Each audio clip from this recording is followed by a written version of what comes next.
ओम नमः शिवाय दोस्तों।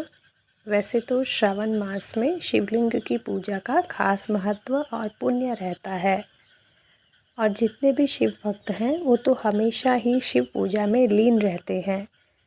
लेकिन हमें इन चीज़ों का ज्ञान होना चाहिए कि शिवलिंग पर हमें कौन सी चीज़ अर्पित करनी या चढ़ानी चाहिए या कौन सी नहीं, अन्यथा भगवान शिव नाराज़ हो सकते हैं।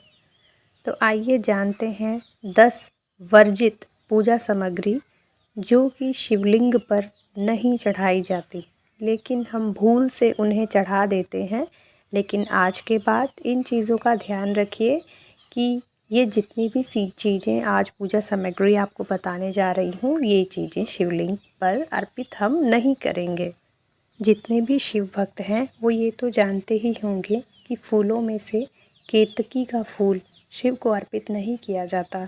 इसके अलावा यानी केतकी के अलावा मंदती का फूल, केवड़ा, जूही, कुंद, शिरीष, कंद, अनार के फूल, कदम्ब के फूल, सेमल के फूल, सारहीन, कठूमर के फूल, कपास के फूल, पत्रकंटक के फूल, गंभारी के फूल, बहेड़ा के फूल, तिंतनी के फूल, गाजर के फूल, कैथ के फूल, कौशठ के फूल, कन्नेर, कमल और धव के फूल या लाल रंग के जितने भी फूल हैं वो शिवलिंग पर नहीं चढ़ाए जाते हैं।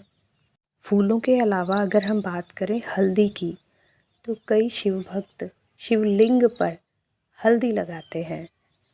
तो जान लीजिए कि हल्दी को माता लक्ष्मी का स्वरूप माना जाता है। हल्दी उपयोग मुख्य रूप से सौंदर्य प्रसाधन में भी किया जाता है, यानी कि जो स्त्रियां सुंदर दिखने की चेष्टा रखती हैं वो अपने तन पर हल्दी का इस्तेमाल करती हैं। इसीलिए हल्दी को शिवलिंग पर नहीं चढ़ाया जाता है। लेकिन साल में सिर्फ एक बार महाशिवरात्रि के दूसरे दिन, जिस दिन महाशिवरात्रि होती है उसके दूसरे दिन शिवजी को हल्दी चढ़ाई जाती है, क्योंकि उनका विवाह शिवरात्रि के दिन, महाशिवरात्रि के दिन हुआ था। इसीलिए सिर्फ महाशिवरात्रि के दिन ही शिवलिंग पर हल्दी अर्पित या चढ़ाई जाती है। ठीक है।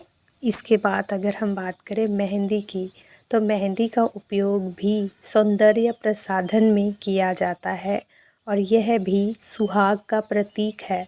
इसीलिए शिवजी को यह अर्पित नहीं करते हैं। चौथी चीज़ की अगर हम बात करें तो वो है कुमकुम या रौली। कुमकुम और रोली भी शिवलिंग पर नहीं लगाई जाती हैं। यह विष्णु प्रिया, लक्ष्मी और सुहाग का प्रतीक है, इसीलिए इसे भी शिवलिंग पर अर्पित नहीं किया जाता है। नंबर 5 में आती है तुलसी।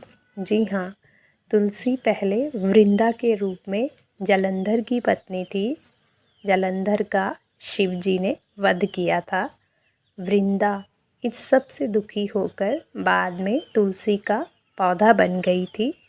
इसीलिए भगवान शिव को उन्होंने अपने अलौकिक और दिव्य गुणों वाले तत्वों से वंचित कर दिया।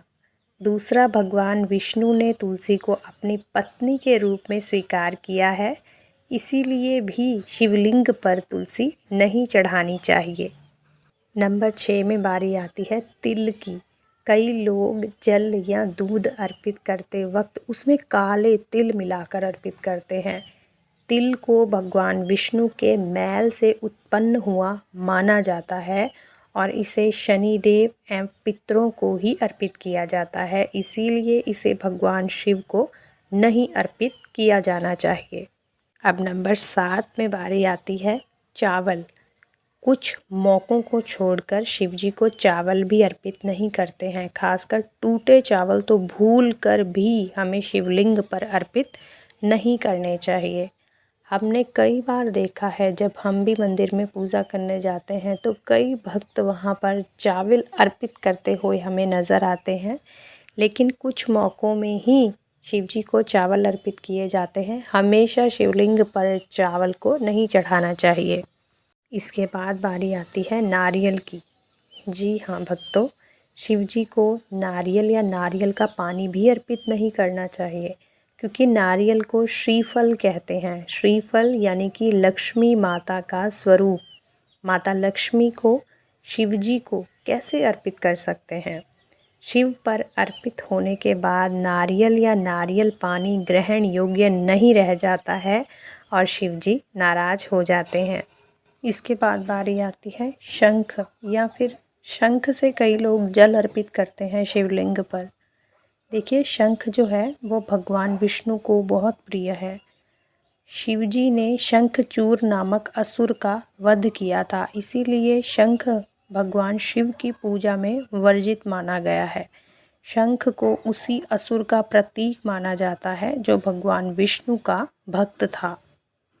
इसके अलावा हमें सिंदूर भी भगवान शिव को अर्पित नहीं करना चाहिए।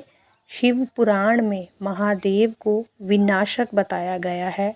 कारण यह है कि भगवान शिव वैरागी हैं और वैरागी लोग अपने माथे पर राख लगाते हैं, सिंदूर नहीं। सिंदूर सुहाग का प्रतीक है। जब आप लोग खुद भी शिव मंदिर में जाते हैं तो अगर आप किसी भी शिव भक्त को ऐसा करते हुए देखते हैं तो आपका ये फ़र्ज़ बनता है कि आप उन्हें समझाइए कि शिव को शिवलिंग में कौन सी चीज़ें अर्पित करनी चाहिए या कौन सी नहीं। देखिए, बाद में वो माने या ना माने ये उसकी मर्ज़ी है, लेकिन एक बार उसे चौकस करना आपका फ़र्ज़ बनता है, क्योंकि आप शिव भक्त हैं। इसीलिए इन चीज़ों का आपने भी ध्यान रखना है। जब हम भी मंदिर में जाते हैं तो मैंने खुद कई बार कई भक्तों को देखा है, वो शिवलिंग पर सिंदूर लगाते हैं, जैसे कि जिसमें हम चंदन घिसते हैं उसमें वो हल्का सा सिंदूर भी लगा करके उसमें चंदन घिसते हैं और फिर शिवलिंग में लगाते हैं। ये ठीक नहीं है।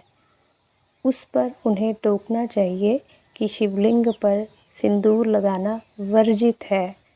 चाहे तो आप पंडित जी से पूछ लीजिए।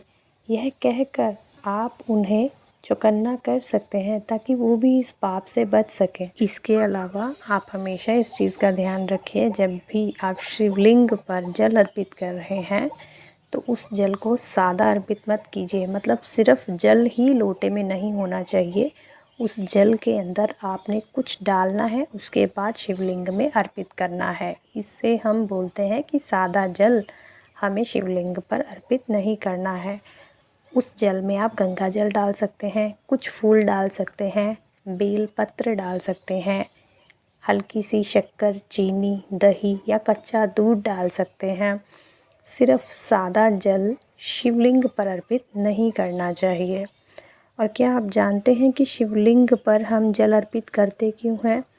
क्योंकि शास्त्रों के अनुसार शिवलिंग जो है वो बहुत गर्म होता है और जब हम उसमें पानी अर्पित करते हैं तो वो ठंडा होता है। गर्म शिवलिंग से नकारात्मक ऊर्जा उत्पन्न होती है और जब हम उसमें पानी डालते हैं तो सकारात्मक ऊर्जा का विस्तार होता है। इसीलिए हमें घर पर भी शिवलिंग नहीं रखना चाहिए। अगर हम घर पर भी शिवलिंग रख रहे हैं तो एक अंगूठे से, जितना आपका अंगूठा है उससे बड़ा शिवलिंग हमें घर पर नहीं रखना चाहिए, क्योंकि उसे रखने के भी बहुत सारे नियम हैं। अगर आप रखते हैं तो आपको नियमों का पालन करना पड़ता है। जिस तरह से मैंने आपको बताया, जो शिवलिंग है वो शास्त्रों के अनुसार बहुत गर्म ऊर्जा देने वाला बताया गया है। गर्म ऊर्जा देने से नकारात्मक ऊर्जा का विस्तार होगा। उससे क्या होगा? घर में अशांति पैदा होगी, कलेश होगा, मन हमारा ठहराव में नहीं लगेगा। इसीलिए हमें घर पर भी शिवलिंग नहीं रखना चाहिए। इसीलिए जब मंदिरों में भी शिवलिंग आपने देखा होगा तो वहाँ पर ऊपर तांबे का एक लोटा रहता है, जिससे कि जल प्रवाह होता रहता है और शिवलिंग को अपने आप पानी मिलता रहता है ना। इसीलिए शिवलिंग हमें घर पर नहीं रखना चाहिए। तो अगर आप भी शिव भक्त हैं और शिव से जुड़ी और भी इसी तरह के रोचक तथ्य जानना चाहते हैं तो अभी चैनल को सब्सक्राइब कर दीजिए, ताकि आपको नई नई अपडेट्स मिलती रहें। धन्यवाद।